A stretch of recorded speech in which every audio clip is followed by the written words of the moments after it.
रिद्धि सिद्धि के दाता बुद्धि के देव भगवान गजानन गणेश जी महाराज को प्रणाम करता हूँ। इष्ट देवी माँ घाटे रानी को प्रणाम करता हूँ। माँ शारदा को प्रणाम करता हूँ। वंदन करता हूँ अपने गुरुदेव के चरणों में। नमस्कार विद्यार्थियों, मैं राज सिंह आडा आर एस एजुकेशन चैनल पर आपका हार्दिक स्वागत करता हूँ। और आज हम इंग्लिश ग्रामर में टेंस चैप्टर को आगे बढ़ाते हैं। आज हम दूसरे नंबर का टेंस प्रेजेंट कंटिन्यूस टेंस पढ़ने जा रहे हैं। चलिए देखते हैं। Present continuous tense, present indefinite tense में इससे पहले वाले वीडियो में करवा चुका हूँ। प्रेजेंट कंटिन्यूस टेंस से संबंधित जो भी नॉलेज है, जो भी फैक्ट्स है, वो सारे मैंने यहाँ लाने की कोशिश की है। और मुझे आशा है आप लोग ये वीडियो आप लोगों के लिए काफ़ी फायदेमंद साबित होगा। जिस भी कंपटीशन एग्जाम की आप तैयारी करते हैं, चाहे किसी स्कूली एग्जाम की तैयारी करते हैं, तो टेंस चैप्टर को लेकर अगर आपके माइंड में हल्का सा भी कंफ्यूजन है तो आप निकाल दीजिए। मैं पूरे विश्वास के साथ कहता हूं कि टेंस मेरे से पढ़ने के बाद में शायद आपके दिमाग में कोई कंफ्यूजन नहीं रहेगा। तो सबसे पहले टेंस की पहचान तो रहा है, रही है, रहे हैं, रहा हूं। हिंदी वाक्यों के अंत में ऐसे हिंदी सेंटेंस जिनके लास्ट में रहा है, जैसे खाना खा रहा है, राम खाना खा रहा है, रही है सीता गाना गा रही है, रहे हैं लड़के क्रिकेट खेल रहे हैं, रहा हूं मैं जयपुर जा रहा हूं। अगर ऐसे शब्द आ जाते हैं, रहा है, रही है, रहे हैं, कंटिन्यूअस, इट मींस का काम कंटिन्यू है, उस समय में प्रेजेंट टाइम में चल रहा है। तो ऐसे शब्द यही शो करते हैं, जैसे मैं खाना खा रहा हूं मतलब अभी खा रहा हूं, काम प्रोग्रेस में है, न तो अभी शुरू हुआ ना एंड हुआ है, बट काम प्रोग्रेस में है। तो कंटिन्यूअस वर्क हो वहां पर ये आता है। और इंग्लिश में देखें तो इंग्लिश के जो सेंटेंस होंगे, देखो इंग्लिश में पहचान होना बहुत जरूरी है। बाकी इंग्लिश के सेंटेंस पहचान नहीं पाते इसमें कौन से टेंस की वर्ब यूज करनी है। तो यहाँ पर स्टिल है, एट दिस टाइम है, एट दिस प्लस टाइम। अब इसके बाद में एट दिस टाइम, जैसे at this Monday, at this moment, at this hour, ऐसे वर्ड्स आ जाएंगे।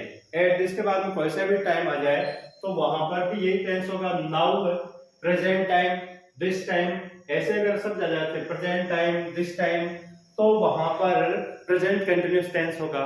अब आगे इसकी हेल्पिंग वर्ब देख लेते हैं। प्रेजेंट कंटिन्यूअस टेंस में helping verb he, she, it, इन जो सिंगुलर प्रोनाउंस है उनके साथ, और third person singular number noun कोई सा भी आ जाए उसके साथ इज का यूज होगा।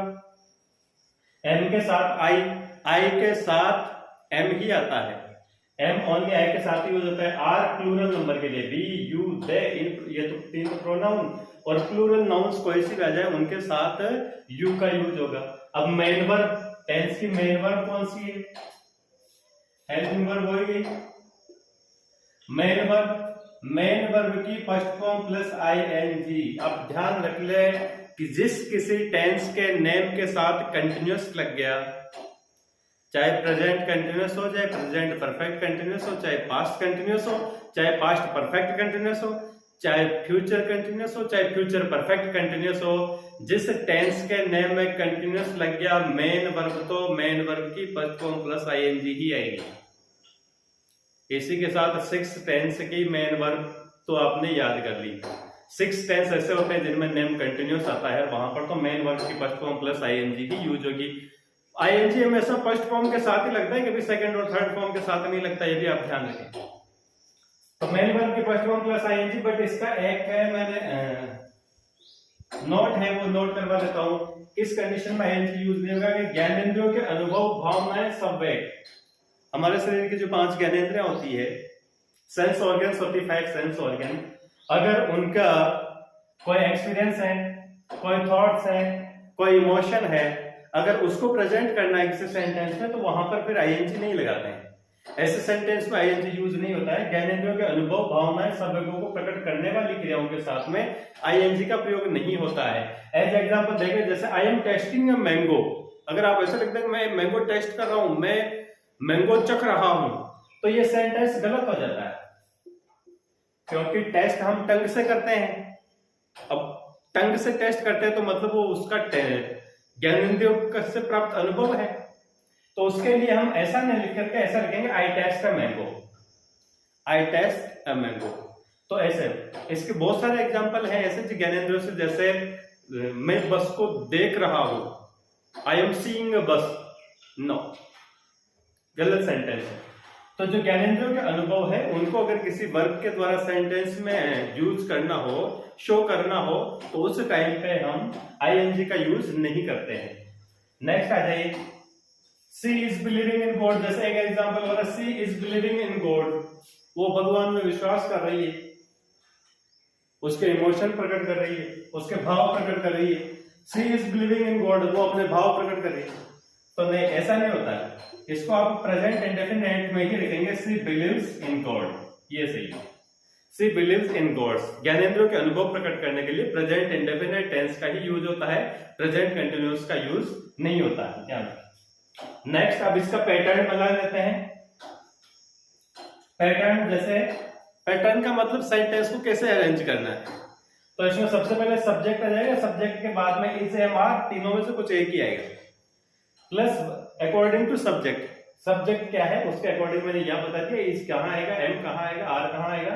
तो सब्जेक्ट के बाद इज, एम, आर, इनमें से कोई एक आ जाएगा, फिर वर्ब की फर्स्ट फॉर्म आ जाएगी, फर्स्ट फॉर्म के साथ आईएनजी लग जाएगी, फिर ऑब्जेक्ट। ये अफर्मेटिव सेंटेंस में रहेगा, जो अफर्मेटिव सेंटेंस बनेंगे उनका पैटर्न ये रहेगा। उसके बाद में नेगेटिव की बात करेंगे तो main verb plus helping verb, helping verb plus main verb के बीच में नोट आता है। तो ये हेल्पिंग वर्ब, ये मेन वर्ब, इन दोनों के बीच में यहाँ पे नोट पुट कर दो, और कोई चेंज नहीं होना। हेल्पिंग वर्ब मेन वर्ब में कोई चेंज नहीं होना, बस दोनों बीच में नोट का यूज करना है। और नोट को शॉर्ट कैसे यूज करते हैं, इजंट है, आरंट है, अमंट है, तो वो तो आप लोग जानते ही हैं। नेक्स्ट, अगर इसी को इंटरोगेटिव में चेंज करना तो हेल्पिंग वर्ब जहां पहले अपन ने रखी हुई थी उसको वहां से रिप्लेस करके आगे लेके आ जाओ। तो is, am, are plus subject plus verb के first form plus ING plus object और इंटरोगेटिव सिंबल लास्ट में, ये इंटरोगेटिव सेंटेंस हो गया। इसका एग्जांपल देखें, जैसे कुत्ता तेज दौड़ रहा है, dog is running very fast at this time. कुत्ता इस समय बहुत तेज दौड़ रहा है, dog is running very fast at this time. तो जैसे इसमें eight this time word use हुआ है, तो इस एट दिस टाइम को एग्जाम में क्वेश्चन कैसे आते हैं, यहां से इज और रनिंग दोनों हटा देते हैं, इज और रनिंग दोनों हटा देते हैं, ब्रैकेट में ओनली रन लिख देते हैं, dog run very fast at this time. तो आपको ये वर्ड हेल्प करेगा, eight this time. Eight this time को देखकर आप रन के साथ इज लगाएंगे, इज रनिंग वेरी फास्ट, और रन के साथ आईएनजी लगा देंगे। नाउ आई एम गोइंग, अब यहां पर आई लिख देंगे और पीछे गो लिख देंगे। नाउ आई एम गोइंग, और फिर फिल करवाएंगे। अब तो आप नाउ देखकर पता लगा सकते हैं कि इसमें मुझे आईएनजी लगाना है और आई के साथ एम का यूज करना है। अब इससे ये तो हो गया टेंस, इसकी पहचान होगी। इंग्लिश में कैसे पहचान करेंगे, इसकी हेल्पिंग वर्ब क्या है, इसकी मेन वर्ब क्या है, मेन वर्ब क्या है, आईएनजी कहां नहीं लगता है, और इसका पैटर्न क्या है। ये तो टेंस कंप्लीट हो गया, बट मैंने इसी टेंस से रिलेटेड यहाँ पर एक information only rules for use ING with verb, क्योंकि टेंस टोटल 12 टेंस हम पढ़ने वाले हैं। 12 में से 6 टेंस ऐसे जिनकी मेन वर्ब के साथ फर्स्ट फॉर्म के साथ आईएनजी यूज होता है। 12 में से 6 टेंसेस के साथ में 6 टेंसेस में मेन वर्ब की फर्स्ट फॉर्म के साथ आईएनजी यूज होता है। तो अब हर मीनिंग लर्न करना पॉसिबल नहीं है, तो उसके ग्रामर में कुछ रूल्स हैं। इंग्लिश ग्रामर में आईएनजी लगाने के कुछ रूल्स हैं, ये रूल्स आपकी बहुत ज्यादा हेल्प करने वाले हैं। तो इसी टेंस के साथ मैं ये रूल करवा देता हूं ताकि मुझे आगे के टेंसों के साथ नहीं करवाना पड़ेगा। तो सबसे पहले rules for use ING with verb, ध्यान से देख लीजिए। ये रूल्स शायद हो सके आपको बुक में नहीं मिले हो, जिन्होंने पढ़ लिया है अच्छी बात है, जिन्होंने शायद नहीं पढ़ा है, मैं जहां तक मेरा मानना है, क्योंकि टेंसेस के साथ आईएनजी के रूल शायद किसी ने अगर नहीं किए हो तो उसका यहां क्लियर हो जाएगा। Verbs which end with E, verbs which end with E, ऐसी वर्ब्स जो एंड होती है, मतलब जिनके लास्ट का लेटर ई होना चाहिए। ऐसी वर्ब्स जिनका एंड ई से होता है, मतलब लास्ट लेटर ई होता है, रिप्लेस ई विद आईएनजी। तो वहां क्या करना है, ई को किससे रिप्लेस कर देना है, आईएनजी। ई को हटाकर, मतलब सीधी भाषा में बोलूं तो ऐसे क्रिया शब्द जिनके अंत में ई आता है तो आईएनजी लगाते समय ई को हटाकर आईएनजी लगा देते, ई को हटा देते और वर्ब में आईएनजी जोड़ देते। जैसे कम, COME, यहां पर ई आया है तो आईएनजी लगाने के लिए ई को हटा दिया और आईएनजी, कमिंग। टैक, TAKE, ई आया है, ई को हटाया और टैकिंग। राइज, RISE, ई को हटाया, RISING, राइज। तो ये रूल्स, अब अगर ये रूल आपको लर्न रहेगा कि जिसके लास्ट में ई होता है वहां पर हम ई को हटाकर आईएनजी लगा देंगे। तो इससे बहुत सारी फॉर्म्स तो आप ऐसे तैयार कर लेंगे।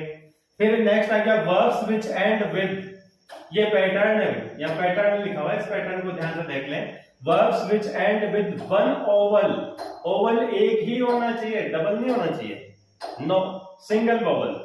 ओवल प्लस कॉन्सोनेंट, ओवल 5 होते हैं, ए ई आई ओ यू, उनमें से कोई सा भी एक ही ओवल हो यहाँ पे, ऐसा नहीं कि डबल ओ हो या एक डबल ओ हो, डबल ई हो, डबल ए हो, नहीं, सिंगल ओवल होना चाहिए, वन ओवल प्लस कॉन्सोनेंट, और उस ओवल के बाद में कॉन्सोनेंट होना चाहिए, then last consonant will be double. ऐसी कंडीशन में क्या होगा, आईएनजी यूज करते टाइम पे जो लास्ट वाला कॉन्सोनेंट रहेगा उस वर्ब के एंड का, उसको डबल कर देंगे। दोबारा देख लीजिए, ऐसे क्रिया शब्द जिनके अंत में कॉन्सोनेंट और कॉन्सोनेंट से पहले एक ही ओवल हो, तो उनमें आईएनजी लगाते टाइम पे लास्ट वाले कॉन्सोनेंट को डबल कर देते हैं। एग्जांपल देखिए, जैसे यहां लिखा स्टॉप, STOP, ये कॉन्सोनेंट है, ये कॉन्सोनेंट है, और इससे पहले ये ओवल है, और ओवल भी सिंगल ही है क्योंकि इससे पहले तो कॉन्सोनेंट। तो ऐसा पैटर्न होना चाहिए, ओवल प्लस कॉन्सोनेंट।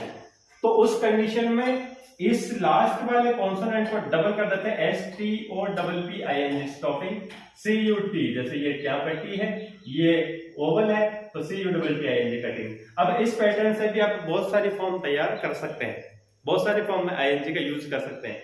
नेक्स्ट आएगा, इसमें एक नोट है, इस रूल का एक नोट भी है, इफ द पैटर्न इज, अगर पैटर्न क्या हो, सिंगल ओवल प्लस, अगर पैटर्न क्या हो सिंगल ओवल, लास्ट में सिंगल ओवल आ रहा हो और उसके बाद में कॉन्सोनेंट कौन कौन से, HQUWXY, याद रख ले, HQUWXY, HQUWXY, लास्ट में इनसे कोई कॉन्सोनेंट और उससे पहले सिंगल ओवल हो, कौन कौन से, HQUWXY, इनमें से कोई सा भी कॉन्सोनेंट वर्ब के लास्ट लेटर हो और उससे पहले कोई सिंगल वोवल हो, तो ऐसी कंडीशन में लास्ट वाला कॉन्सोनेंट डबल नहीं होगा। ये रूल यहाँ पर नहीं चलेगा, लास्ट वाला कॉन्सोनेंट डबल नहीं होगा। देखो जैसे यहाँ लिख दिया ग्रो, GROW, तो यहाँ पर W आ रहा है, इससे पहले सिंगल वोवल भी है, पर ये डबल नहीं होगा, सिंगल ही रहेगा, कोई चेंज नहीं होगा। ड्रॉ, कोई चेंज नहीं होगा, इसका ध्यान रख लें। एक नेक्स्ट है verbs which end with IE, ऐसी वर्ब्स जो IE से एंड होती है, इट मींस जिनका लास्ट लेटर IE होता है। Verbs which end with IE, then replace IE with YING।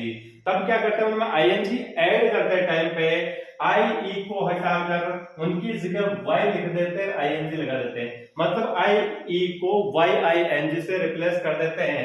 As example जैसे यहाँ लिया LIE, लास्ट में IE आ रहा है, इस IE को हटाएंगे और LYING, TYING, ये इस पैटर्न पे ING ऐड कर सकते हैं। तो इस पैटर्न से भी आप बहुत सारी फॉर्म्स बना सकते हैं जिनमें ING का यूज कर सकते हैं।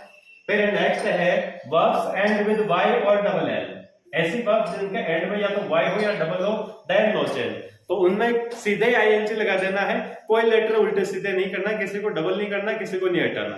कंस में जिनमें लास्ट में या तो Y हो या डबल L हो, एज एग्जांपल देखो फ्लाई, FLY, लास्ट में Y है तो फ्लाई, टेल है TLL, तो TLLING, कोई चेंज नहीं होना है। फिर next, if double vowel are used before last consonant, if double vowel are used before last consonant, अगर लास्ट कॉन्सोनेंट से पहले डबल वोवल आ रहे हैं, लास्ट में तो कॉन्सोनेंट और उससे पहले डबल वोवल हो, तब भी कोई चेंज नहीं होगा। जैसे रीड, READ, ये कॉन्सोनेंट है, इससे पहले डबल वोवल है E और A, तो रीडिंग हो गया, कोई चेंज नहीं होगा, लास्ट का ING ऐसा कैसा ही जुड़ जाएगा। जैसे EAT, T से पहले 2 वोवल है, तो यहां पर भी कोई चेंज नहीं होगा, EAT ING सीधा ING लग जाएगा। ये कुछ रूल्स थे वर्ब्स में ING यूज करने के, जो मैंने आपको करवाए। अब मुझे आशा है ये टेंस आपके माइंड में बिल्कुल क्लियर हो गया होगा। इस टेंस रिलेटेड आपके माइंड में कोई डाउट नहीं रहेगा। जब प्रेजेंट टेंस पूरा कंप्लीट हो जाएगा तो इससे रिलेटेड एग्जांपल्स, कैसे क्वेश्चंस आते हैं, उसका भी मैं एक वीडियो लेकर आऊंगा।